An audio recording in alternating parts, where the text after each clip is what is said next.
In the heart of a bustling city, an eerie silence falls as night descends.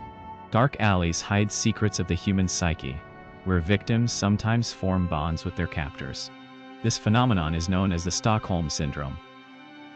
Named after a notorious bank robbery in Sweden, this psychological condition remains one of the most perplexing and debated phenomena in psychology. It challenges our understanding of human behavior under extreme stress. The Stockholm effect involves intense feelings of empathy and even love toward a captor. Victims often defend their captors, refusing help from authorities, creating a paradoxical bond. To understand this complex condition, we must delve into its psychological roots. Factors like isolation, fear, and dependency play crucial roles in its development. Isolation from the outside world can lead to a complete reliance on the captor for survival, fostering a distorted sense of loyalty and affection. Fear of punishment or violence also contributes to the Stockholm effect. Threats create a power dynamic where victims may see cooperation as a path to safety. Understanding the psychological mechanisms behind this syndrome helps us comprehend the complex dynamics between captor and captive, revealing the human capacity for adaptation under duress. This documentary aims to explore the origins, symptoms, and implications of the Stockholm Syndrome, shedding light on a controversial aspect of human psychology. Through examining real-life cases and expert analysis, we will uncover the intricate web of emotions and behaviors that define this enigmatic condition. In 1973, a bank robbery in Stockholm led to hostages forming bonds with their captors, inspiring the term Stockholm Syndrome. This psychological phenomenon remains a fascinating subject for psychologists. Psychologists explain that the syndrome occurs when victims develop positive feelings toward their captors due to threats and isolation, creating a complex emotional bond. Victims often experience fear and confusion, leading to a perceived alliance with captors who control their environment and survival, blurring the lines between captor and protector. Studies reveal that the syndrome can manifest in various forms of captivity, including domestic abuse scenarios, where victims may feel protective of their abusers. Experts note that this psychological response serves as a coping mechanism, helping victims endure traumatic situations by aligning with their captors' viewpoints. The phenomenon extends beyond kidnapping. It can occur in any situation where someone feels powerless and dependent on their captor for survival. In hostage situations, victims might display loyalty to their captors, even defending them against rescuers, a behavior explained by the need for safety and reduced anxiety. The Stockholm effect is also observed in cults, where followers develop deep emotional ties to leaders despite knowing they are being manipulated. Research indicates that the syndrome can last long after release, with victims struggling to break emotional bonds formed during captivity. Understanding the syndrome helps mental health professionals provide better support for victims, addressing both trauma and complex emotions tied to captors. Therapists work with victims to identify and process their feelings towards captors, enabling healthier coping mechanisms and recovery from trauma. Cognitive behavioral therapy is effective in treating symptoms of the syndrome, helping victims regain control over their thoughts and behaviors. Victims often struggle with guilt and shame after release, questioning why they developed positive feelings towards their captors despite knowing the danger. Support groups provide a safe space for victims to share experiences and understand that bonding with captors is a common survival strategy.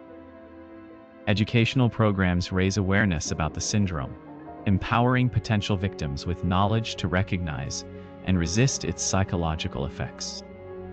Preventative measures include training law enforcement to recognize signs of the syndrome and intervene effectively, minimizing long-term psychological damage.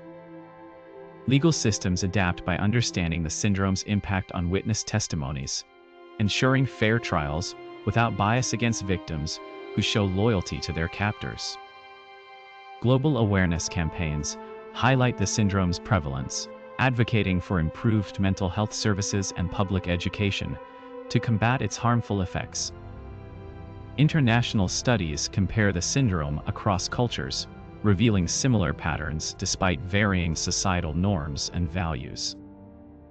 Advocacy groups push for legislation to protect victims from societal judgment, focusing on rehabilitation rather than condemnation.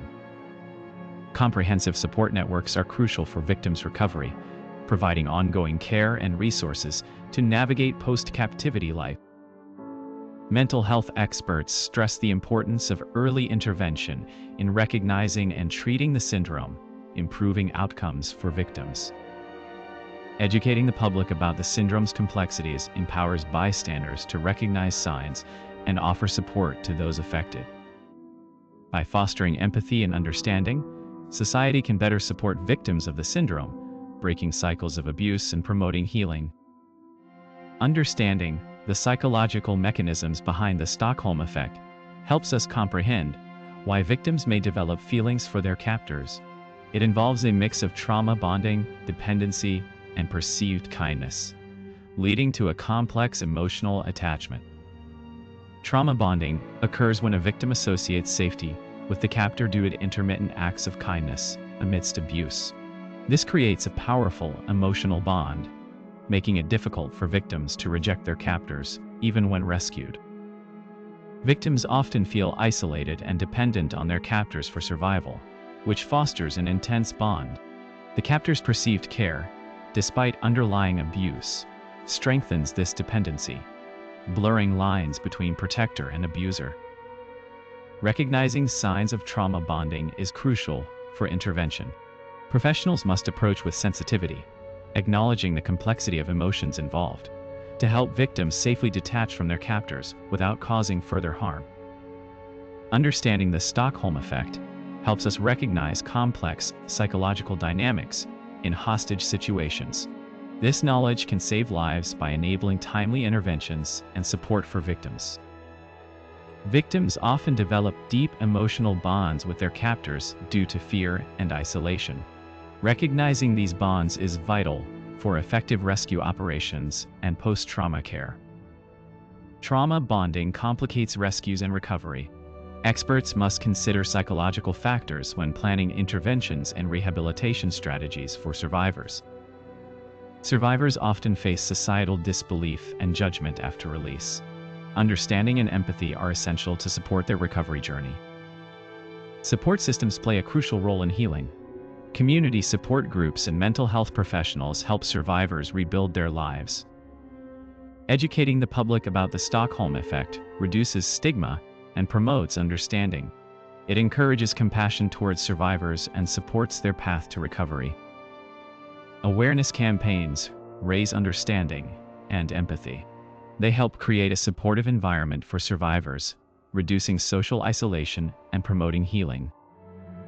By recognizing the signs of trauma bonding, we can intervene early and provide necessary support. This proactive approach aids in preventing long-term psychological harm. The key to helping survivors lies in understanding their experiences. By educating ourselves, we can better support those affected by the Stockholm effect. Together, we can build a society that understands and supports survivors of traumatic events. Awareness and empathy pave the way for healing and recovery. Let us commit to learning more about the Stockholm effect and supporting those who have endured its impact. Together, we can make a difference in their lives.